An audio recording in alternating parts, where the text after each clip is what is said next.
Good morning, good morning. It is Sunday, the 12th of August, and it's Crypto Divas with me, Gillian Gotzel, and Nina Last-Bilson here today to talk about what the week has been like in crypto.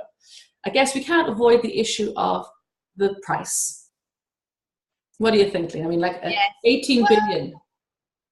The price is, it keeps going up and down, and if I'm looking at the charts of like 3 months and 1 year, it keeps bouncing back the same levels, so kind of reaching the lows of around 6,000, and then it is kind of stabilizing.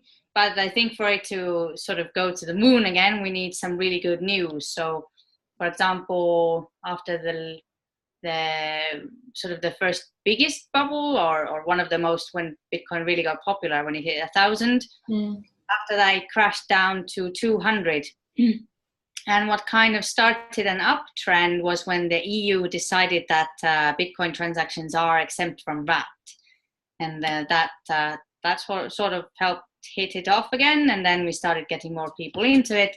And then, of course, the halving that happens about every 4 years, that in theory should double the price. So, I think so. I mean, I think, again, we start off with the price typically, and then we end up saying, well, there's so much happening in here, we're not so worried about the price. So I guess that's right. Because I was looking at some of the interviews, and your man Ryan Taylor, the Dash CEO. Oh, and by the way, your man is a very Irish expression. It just means that person. Your man, Ryan Taylor. And he was saying, he said, it's an immature market. That's why he got into this, but there's room for a huge, growth for well-managed projects. And ICOs, it's funny, he said, as a chance to change the world for better. It's not interesting. I didn't realize he was a hippy-dippy, do-gooder fellow. But he did say that, crypto doesn't need Wall Street to grow. And also, it's very hard for Wall Street to do it properly, because it's a grassroots movement. So it's from the bottom up. So I think he's kind of right. I mean, we want some institutional money in because it makes more sense, and it maybe might stabilize things. But anyway, so if Ryan says if your man says we don't need Wall Street, maybe we don't. Yeah, and that's, that was the whole essence of crypto. So I found one article that compared different legislations for crypto businesses. And, it's the same old, Malta, Switzerland, Estonia, UK. But then there's a great part that they bring out about USA. So to do an ICO, you need to comply with the SEC rules, which means that normally you can only accept investments from accredited investors, which in the blockchain sort of vision is not right. It means the rich get richer and the poor don't have a way in again. So to be an accredited investor, I think it is your net worth needs to be 1 million, or you need to be earning $250,000 per year. I mean, that's not every man. And I really do resent these laws. I understand that they've said that to protect the investor. But, what are you protecting? If I've saved up some money, I want to invest, how is that a government's business where I put it? Yes. Yeah, no, I fully agree with that, because on the surface you go, oh, that sounds very reasonable. I want to protect the little retail man. Actually not. You're not right. It's shutting out the ordinary person being able to access significant wealth. And that's why that's why they're so scared, because this wealth in the crypto world is being generated out of nothing, if you like, out of ideas, out of projects. So it's not like, oh, I have a trust fund or I have an access to a hedge fund. I have an idea. And guess what? We can all get involved and actually make money. And it's not the banks making money, it's people, the project. So it's very exciting. Actually, a piece of news that I saw was interesting too as well. I quite like, Salt, it's clever, it's the crypto-backed loan service. They've now extended to 35 states in the US. The clever thing what they do is that you can use your Bitcoin or your altcoins as collateral to borrow fiat, because you need fiat to do jobs, whatever. And the nice thing is that, yes, you pay interest, whatever, on the loans, but you're not spending your cryptocurrencies. So that's quite a nice idea. And they've already given away 50 million in loans. They have 70,000 users. And by the end of the year, they hope to be in all states. And that's a nice model, it blends in both, because we still mostly need fiat to buy a house or to start a business, whatever. So I'm glad that's extending. Well, hope maybe are there other companies that do that across Europe? I think I don't know if I top of my head. One called ETHLend, I believe they did something similar. I saw them speak at MoonTech last year. I don't know where they are now, but it is a good idea, because if you have a lot of crypto, you probably don't want to sell it right now. Yeah. But And it's interesting because for me, because I'm an ex-bankrupt, pardon me, so I can't really borrow money here in Ireland, so if I want to buy, and I lost everything in the crash, including my home and my business and all my possessions. So if I want to buy a little cottage in the future, the banks won't lend to me because, technically I'm supposed to be, cleansed, whatever, but they won't lend to me. So I've got to earn the money. It's hard for an individual to earn the money, even to buy a small cottage, a small, thing, shed, ruin. I'm looking at ruins these days. I can't afford, maybe a tent. So something like that, alternative forms of lending for people who can't access traditional mortgages. They just won't go. Give me what? I'd have to maybe another 5 years. I've exited bankruptcy in 2016. And I'm starting to earn money now this year, but I'd need another 5 or 6 years. That's a long time. I'm 53, so I don't have to wait till I'm 60. Who's going to give me a mortgage at 60?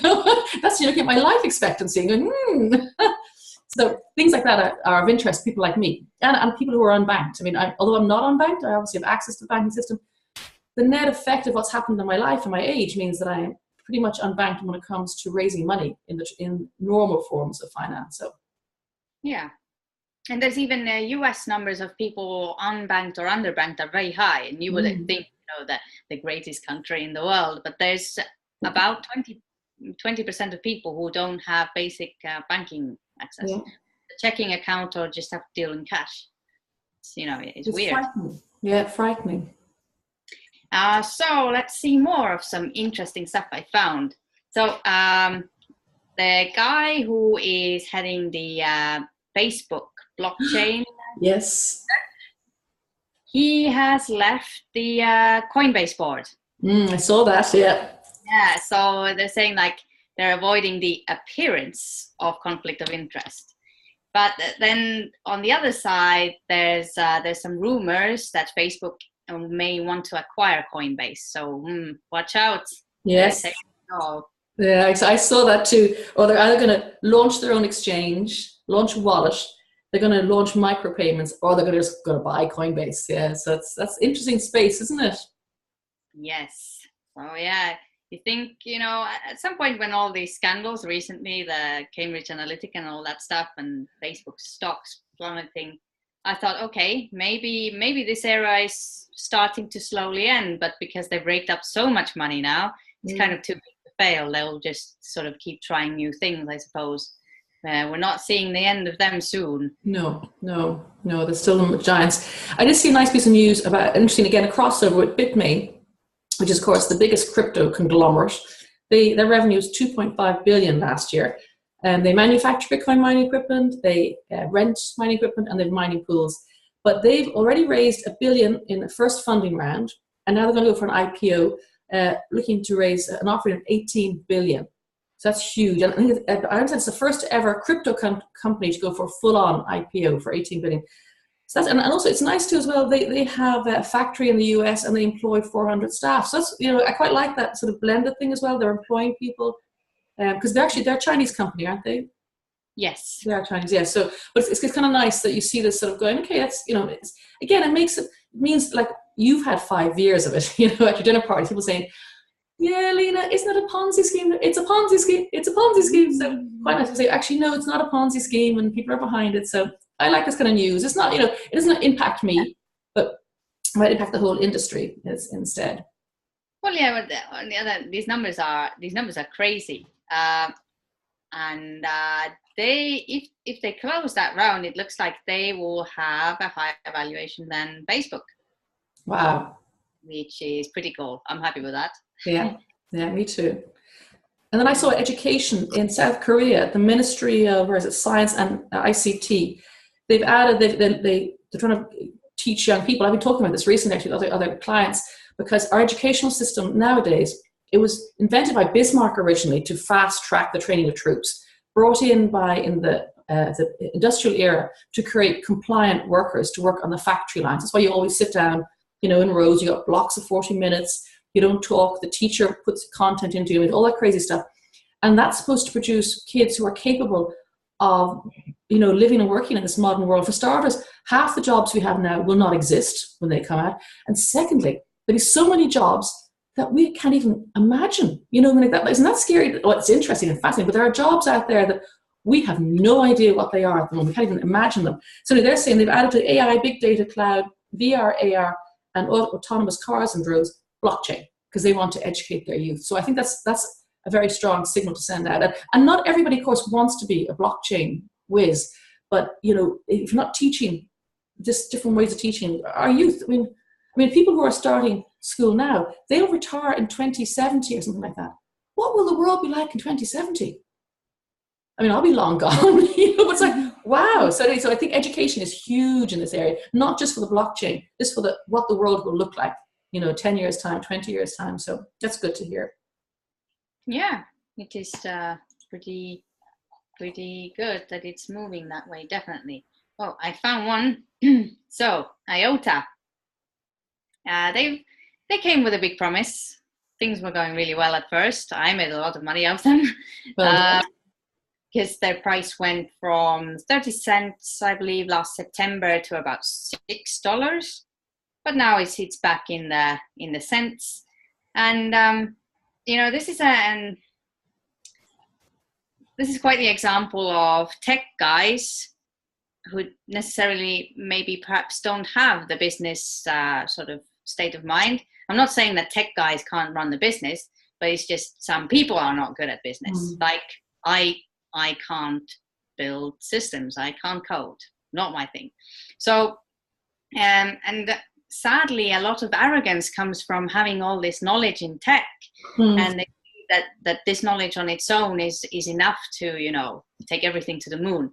But there's people in the process, and then that kind of is not turning out very well for them. So what's happened there is they've had disagreements in the board with the founders, and the founders were shut out of the directors of the board, and lots of scandals there, and so on and so on. And now they have sort of set up a memorandum of understanding that will now allow them access, but there's this really unpleasant things that come out that in April there was a scandal after Sheena told an independent security researcher that she needed a slap, and the University College London cut its ties with IOTA because they said that it's inappropriate for security researchers to be subject to threats of legal action after disclosing their results.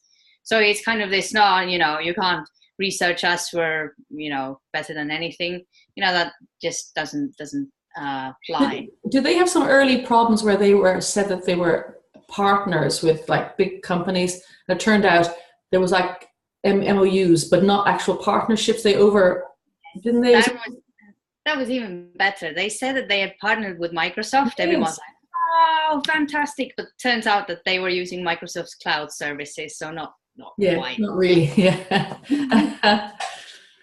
Yeah. But yeah, so they're kind of fighting. So, as many businesses, there will be fighting with the board members, like Tezos had their big scandals.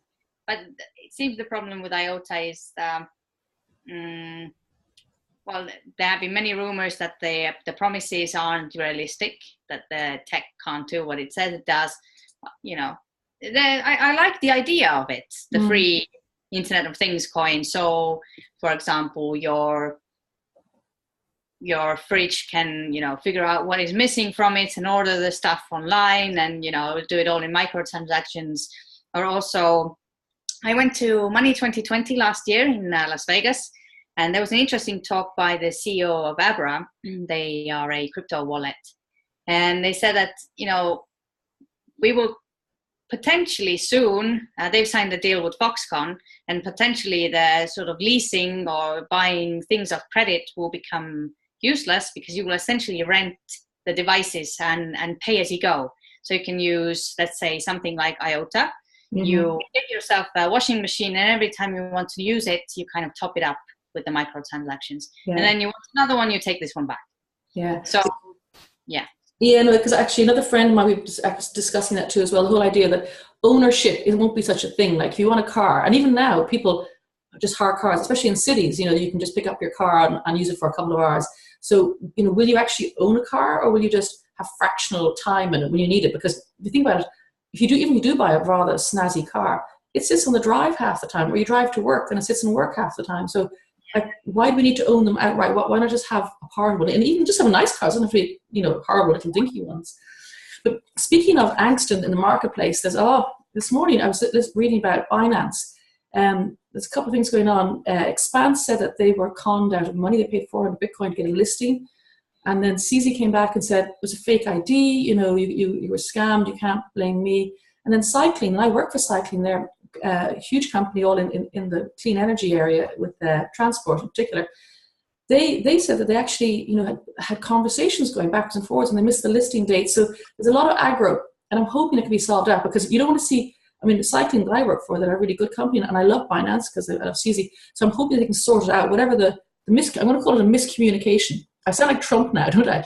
I misspoke there, Whoever the miscommunication, I hope they sort it out, because it's not good for strong companies to have this kind of row. So I'm giving a shout out to both sides. Talk and sort this out, because it's not good for the industry. That's why Mammy says talk. And then other thing very funny, I saw that, you've probably seen this already, the fine Satoshi. It's an Estonian man. I think his name is German Hef, or German Neff maybe. He wants to hire private investigators to find him, and he's raised already 44,000. He wants to get up to 255,000, 225,000, sorry. He's using a Boom Starter, it's a Russian crowdfunding thing. And it's either a scam, or it's legit, but they won't find him. Or they might find him, or her, or them. Well, there's a lot of rumors, of course, and nothing's definite, but I think it was Hal Finney, who is now dead, sadly. And because they were working on these fields a lot, and were talking on this subject, and the first transaction, I believe, was sent to him. Yeah. So, if you create this thing, then surely you would send yourself some money, I would assume. But, You wonder, I guess what this guy is saying is that there's, what was there, 1 million Bitcoins that Satoshi still has, isn't that what? So I think they're saying that whoever, if it was Hal Finney, and there are a lot of rumors say that it was him, where are the Bitcoins? And are they just gone? Are they frozen? Forgot his private key. I know. Frightening. Oh, bad jokes. Rest in peace to him. Yeah. But it's the crowdfunding, fun project to do. Probably, maybe a scam, maybe not. But I don't think this, what's this money gonna do? The 44,000 is not gonna make someone go, "Yep, I did it."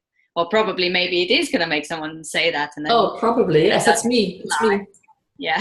Give me the money and I'll prove it. It's like when Verge did that fundraising. Give us the money and we'll tell you who our big merchant agreement was, and turned out to be with Pornhub. And we're all going, who pays for porn these days? I have too many transactions going on there. Kind of crazy. Oh, did I say I'm going to Croatia 2 weekends time? I'm going to Liberty Fest. And it's been run by a chap called Dean Thomas.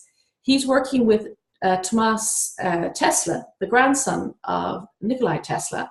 And it's going to be this amazing 4 days in Croatia.